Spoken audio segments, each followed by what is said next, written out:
Përshëndetje të dashur miq, dhe mirë se vini në emisionin ton të sotëm. Sot, si dhe në çdo emision tjetër, kemi një mysafire shumë të veçantë, arsimtaren e gjuhës shqipe në shkollën Pavarësia, zonjën Qëndresa Beqiri. Ajo, edhe pse në një moshë shumë të re, njihet për stilin e saj unik në mësimdhënie, si dhe raportet e mrekullueshme që ka me nxënësit e saj. Por, misioni i saj nuk përfundon këto. Arsyeja që sot e kemi ftuar në studion ton është se ajo ka përfunduar librin e saj të parë për cilin do të bisedojmë sot. Andaj qëndroni me ne për një bisedë shumë frymëzuese në cilin do të flasim për rrugtimin e saj, sfidat që ka hasur, si dhe planet e saj për të ardhmen. Përshëndetje. Përshëndetje, ju falenderoj për ftesën vajza. Ju falenderojmë edhe juve, faleminderit shumë që jeni pjesë e emisionit ton. Atëherë, a mund të fillojmë bisedën? Po, patjetër.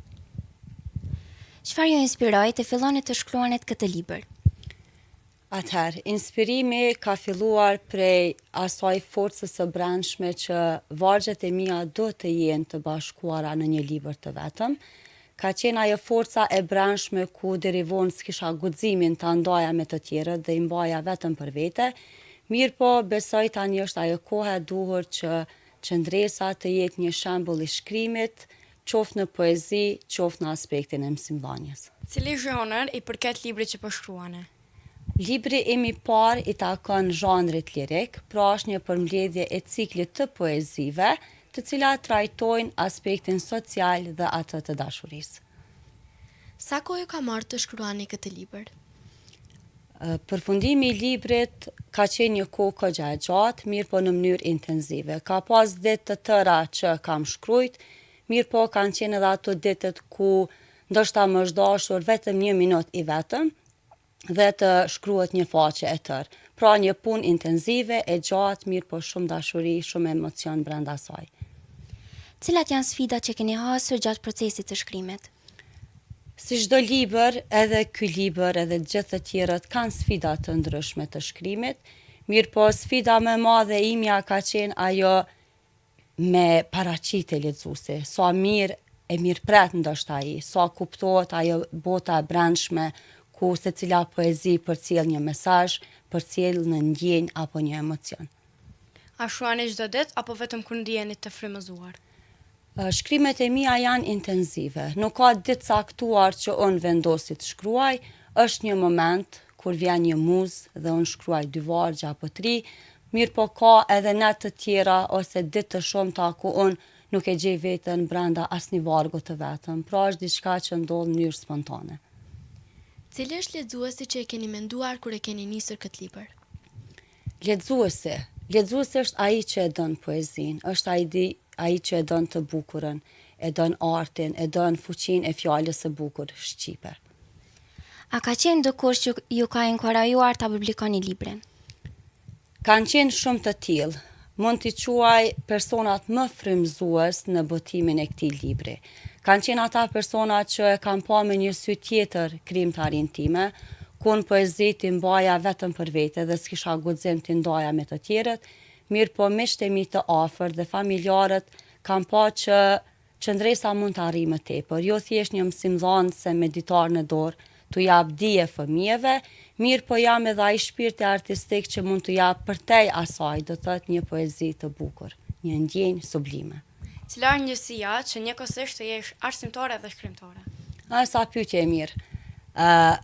Po e citoj një thanje e cila më pëlqen shumë, e cila thotë: arti nuk është i thjesht pse dëshiron të jetë i thjesht, por sepse dëshiron të jetë art.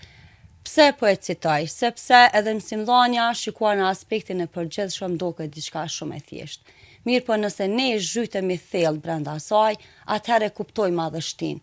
Dhe unë si mësimdhënëse kam gjetë një empati, mund ta quaj, mes mësimdhënies dhe shkrimeve të mia, sepse gjërat e vogla të përditshme me fëmijët tanë, me nxënësit tanë, m'japin idenë, frymëzimin se diçka e bukur mund të arrihet me gjëra të vogla. A planifikoni të shkruani edhe libra të tjerë në të ardhmen? Patjetër që po, sepse fillimi i shkrimit të librave nuk përfundon me një libër të vetëm. E shoh veten si të gjithë autorët e tjerë që i pari është ajo thyrja e akullit për të kaluar tutje, dhe patjetër që po, është ideja, mirë po një zhanër tjetër, jo lirik. Çfarë ndjesie dëshironi t'u leni lexuesve pasi që ta përfundojnë librin? Ndjesia, kjo varet prej mënyrës se si lexuesi e kupton poezin, ose e kupton artin, e kupton lirikën. Sepse jo të gjithë lexuesit lexojnë njëjtë, kuptojnë njëjtë, apo përcillet ajo fryma, ajo ndjeshmëria. Mirë po qëllimi i librit ose i poezive është ta përcjell atë çka unë ndjej.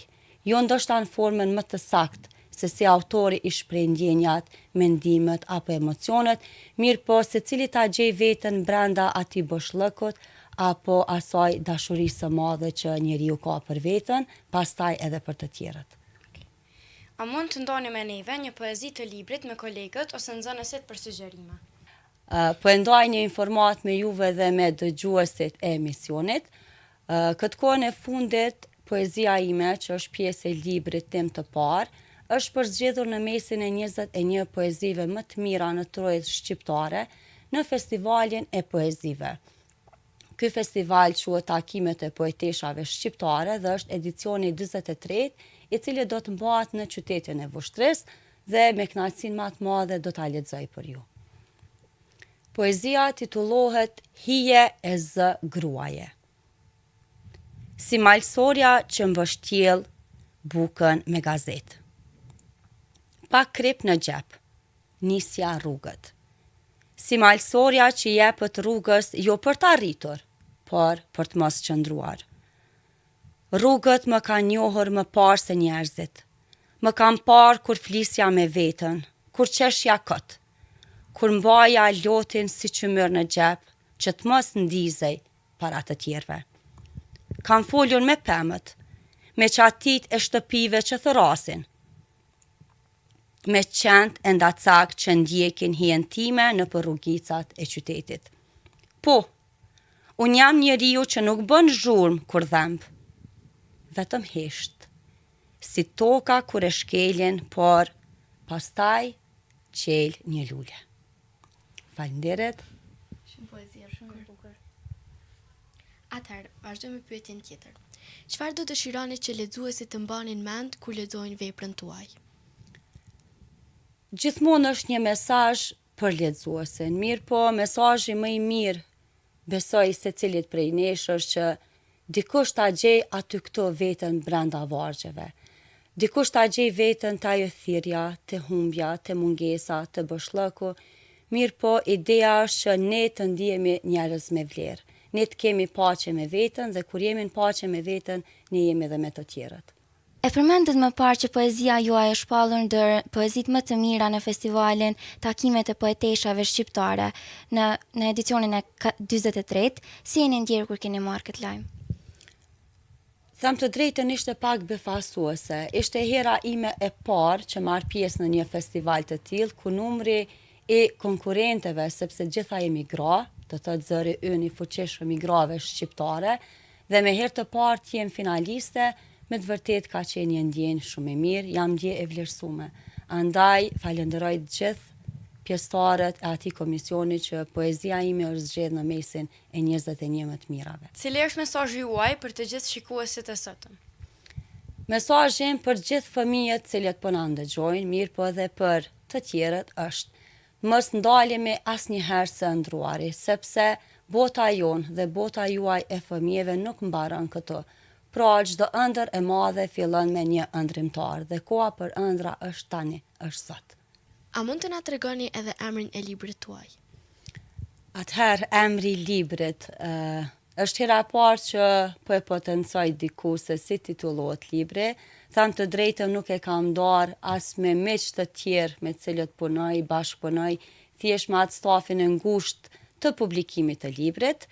Libri ka një emër shumë bukur, titullohet Ëndër, sepse gjithçka fillon nga ëndrat, gjithçka fillon nga ajo pjesa ku ne thjesht mendojmë që do të arrijmë, mirë po nuk e kemi bindjen që do të realizohet, mirë po mendimet tona nuk duhet të jenë thjesht ëndra apo të jenë vetëm ide, dhe mendoj që libri me të vërtet ka qenë një ëndër e imja qysh nga fëmijë, mirë po tani në moshë madhore shoh që ëndrat me të vërtet bëhen realitet. Poezitë e cilit shkrimtar i veçani si më të bukura ose më të veçanta? Letërsia shqipe mendoj që është krimtaria më e bukur. Jo vetëm se është fjala e bukur shqipe, mirë po me të vërtet letërsia jonë është e pasur me vepra dhe autor shumë të njohur dhe shumë të mirë. Mirë po do t'i veçoja 2. Është Dritëro Agolli me krimtarinë e vet dhe Lazgosh Poradici. E dim që kemi shumë të flasim rreth librit dhe rreth krijimtarisë së juaj, por kemi ardhur në fund të emisionit. Andaj për fund, a mund të japni një mesazh të bukur për gjithë dëgjuesit? Patjetër që po, dhe po drejtohem të gjithëve me një thënie të Thomas Edisonit. Nuk kam dështuar, thjesht kam eksperimentuar 10.000 mënyra të cilat nuk japin rezultat. Ky është një mesazh për fëmijët të cilët nuk duhet të dorëzohen asnjëherë, të jenë ajo forca e brendshme, pa marrë parasysh rrethonat në të cilat ndodhen. Nga çdo rrezim, çdo herë duhet të jetë një ngritje e dytë. Faleminderit shumë. Ishte kënaqësi. Gjithashtu kënaqësia ishte imja, ju faleminderit juve. Faleminderit shumë. Atëherë të dashur fëmijë, tani kemi arritur në fund të emisionit të sotëm. Së pari ju falenderoj që qëndruat me ne deri në këtë çaste dhe shpresoj që kjo bisedë kaq e bukur dhe atraktive me zonjën Qendresa Beqiri rreth librit të saj, sfidave që ka hasur dhe po ashtu edhe gjitha këtyre ëndrave të saj që tashmë po bëhen realitet, që ketë pëlqyer aq shumë edhe juve sa na pëlqeu edhe neve. Deri në emisionin e ardhshëm, mirupafshim dhe mirë ndëgjofshim.